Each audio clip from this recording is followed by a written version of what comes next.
Dear student, कैसे हैं आप? बेटा, लास्ट वीडियो में हम फ्रेंडलिक आइसोथर्म के बारे में बात कर चुके थे। कंप्लीट हो गया था। फ्रेंडलिक आइसोथर्म फेल हो गई थी। क्यों? क्योंकि वो इस बात को एक्सप्लेन नहीं कर सके थे कि जैसे जैसे प्रेशर बढ़ाया जाता है वैसे वैसे एडजॉर्प्शन बढ़ता जाता है।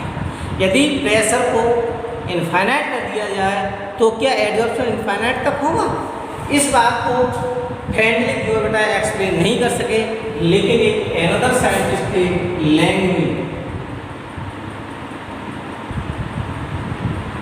लैंगम्यूर ने क्या कहा था? कहा तो सेम ही था, दोनों की कंडीशन सेम थी कि जो अमाउंट ऑफ एडजॉर्प्शन होता है वो डायरेक्टली प्रोपोर्शनल तो प्रेशर के होता है, क्योंकि यही बात किसने कही थी? फ्रेंडलिक ने ये कहा था कि जो अमाउंट ऑफ एडजॉर्प्शन होता है, यानी जो अधिशोषण की मात्रा होती है, वो प्रेशर के डायरेक्टली प्रोपोर्शनल होती है। लेकिन इन्होंने थोड़ा सा चेंज कर दिया। इन्होंने क्या कहा था? जो अमाउंट ऑफ एडजॉर्प्शन होता है x/m, और ये जो डायरेक्टली प्रोपोर्शनल किसके होता है? P के। तो ये जो होता है डायनामिक इक्विलिब्रियम में होता है। किसमें होता है? डायनामिक इक्विलिब्रियम में होता है। और क्यों होता है? डायनामिक इक्विलिब्रियम का मतलब क्या होता है? वह प्रक्रिया जिसमें एडजॉर्प्शन भी हो और डिसऑर्प्शन। क्या हो? एडजॉर्प्शन और डिसऑर्प्शन, तो एडजॉर्प्शन एंड डिसऑर्प्शन दोनों ही होते हैं। क्या होते हैं? एडजॉर्प्शन एंड डिसऑर्प्शन दोनों ही होते हैं।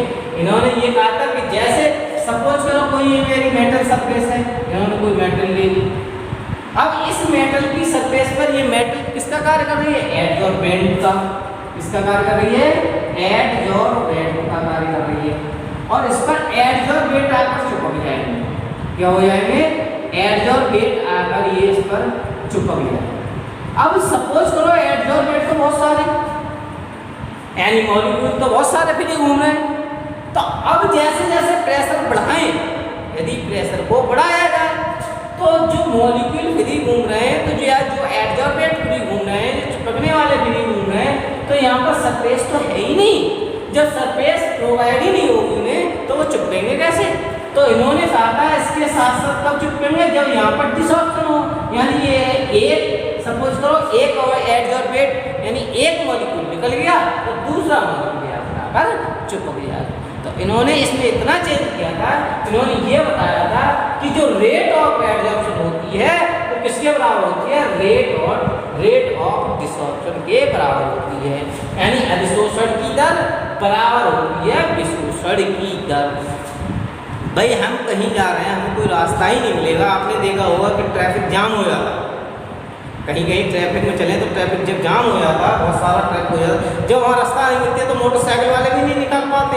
और कहीं कहीं आपने देखा होगा कि अगर उन्हें थोड़ी बहुत भी रास्ता स्पेस मिल जाता है तो वो ट्रैफिक में से होकर मोटरसाइकिल को पार ले जाते हैं। तो यही कारण है। तो उन्होंने इसीलिए ये कहा था कि जो अमाउंट ऑफ एडजॉर्प्शन होता है, जो x/m होता है, वो डायरेक्टली प्रोपोर्शनल तो होता है P के, लेकिन कब?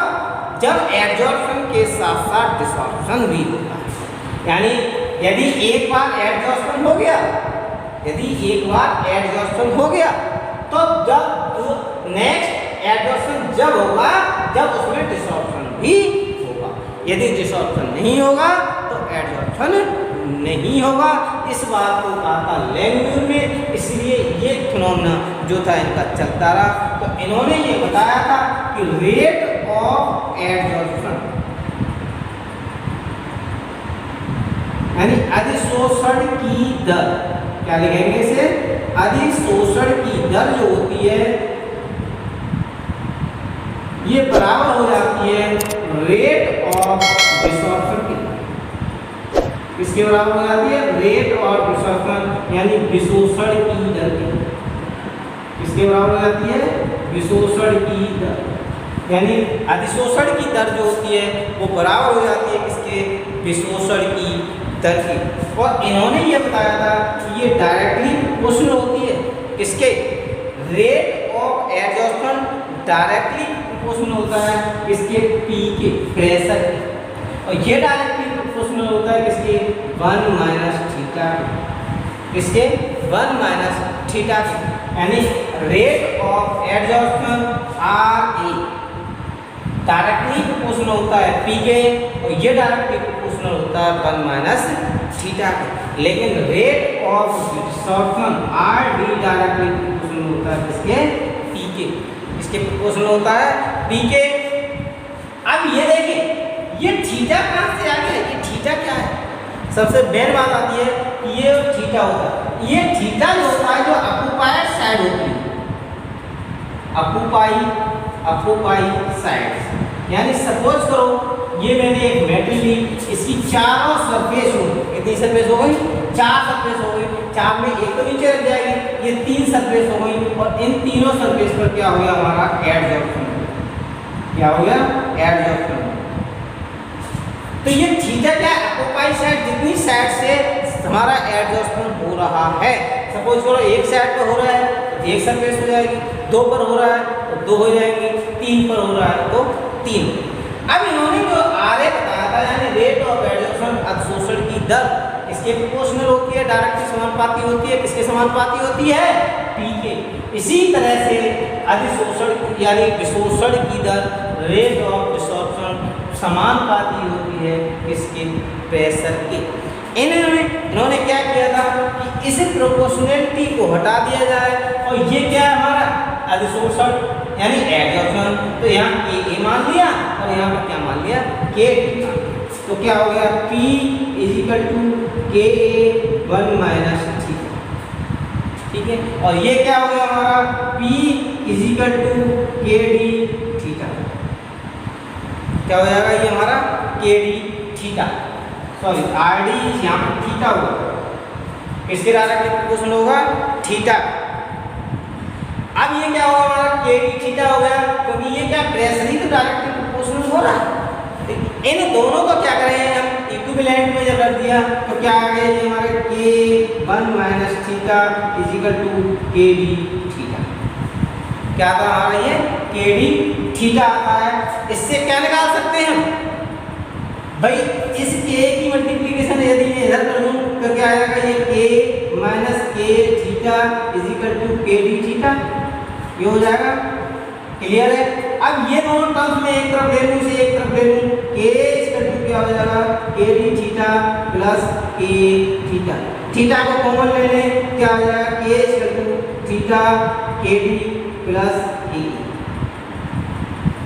के डी प्लस के, ये इससे फॉर्मूला आता है। और यदि उससे इससे किसकी वैल्यू निकालनी है, थीटा की वैल्यू निकालनी है, तो क्या हो जाएगा के अपॉन के डी प्लस के। ये इन्होंने बताया था लैंग्वेज में, ये लैंग्वेज का था, लैंग्वेज में बस केवल इतना ही था, उन्होंने ये कहा था कि जो रेट ऑफ एडजॉर्प्शन होता है, जो अधिशोषण की दर होती है, वो डायरेक्टली किसके होती है, समानुपाती होती है, डायरेक्टली प्रोपोर्शनल होती है प्रेशर के, और प्रेशर डायरेक्टली होता है 1 माइनस थीटा, यानी थीटा क्या है ऑक्युपाइड साइड, जितनी ही साइड्स को उन्होंने ऑक्युपाइड किया है, यानी एडजॉर्प्शन जितनी साइड पर हो रहा है वो होता है हमारा थीटा। अब इन्होंने कहा क्या था कि जो रेट ऑफ एडजॉर्प्शन तो हो गया, इसके साथ साथ रेट ऑफ डिसॉर्प्शन भी होता है, जो रेट ऑफ डिसॉर्प्शन में P होता है, यहाँ पर हम P भी दिखा सकते हैं, ये डायरेक्टली प्रोपोर्शनल होता है किसके, थीटा।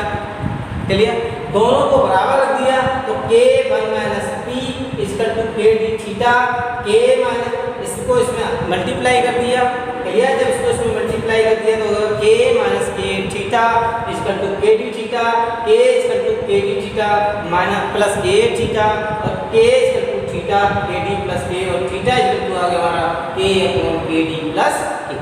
अब बहुत सी बुकों में आपको यहाँ पर ये ध्यान रखेंगे बच्चों, इस बात को ध्यान रखना, यहाँ के पी दिया होगा, यहाँ के डी पी भी दिया होगा, ठीक है, इस चीज़ का आप ध्यान रखें। यहाँ पर के सी होगा, यहाँ पर के डी पी, और यहाँ पर के पी भी होगा। अन्य बुकों में इसकी कई फॉर्म दी हुई है, कई बुकों में अलग अलग दी हुई है, इससे हमें कोई मतलब नहीं है, हमारा फॉर्मूला सही आना चाहिए। तो थीटा की वैल्यू कैसे निकाल सकते हैं हम, किससे निकाल सकते हैं थीटा की वैल्यू, थीटा की वैल्यू निकाल सकते हैं के अपॉन के डी प्लस के क्या है अधिशोषण की जो दर थी, यानी के क्या हो गया हमारा जो कांस्टेंट हो गया किसका, एडजॉर्प्शन का, और ये के डी क्या हो गया विशोषण का, यानी विशोषण का। और इसके अकॉर्डिंग जो ग्राफ प्लॉट किया गया था, जो फ्रेंडलिक ने दिया था, इसको इन्होंने ये बताया था, देखिए इस तरह से इन्होंने भी वही low temperature, high temperature, moderate, यानी लो, हाई और लो, मॉडरेट और हाई, यानी किसके बदल लिया P और X अपॉन N। तब इन्होंने क्या कहा था कि जैसे जैसे प्रेशर बढ़ाएंगे अमाउंट ऑफ एडजॉर्प्शन बढ़ेगा, एक समय बाद जब इसे निश्चित कर देंगे मॉडरेट कंडीशन होगी तो ये थोड़ा सा झुकेगा और बाद में प्रेशर को हम कितना ही बढ़ाते चले जाएं, ये क्या होगा हमारा कांस्टेंट होगा। क्या होगा? कांस्टेंट। यानी उसके बाद अमाउंट ऑफ एडजस्टमेंट नहीं हो पाएगा।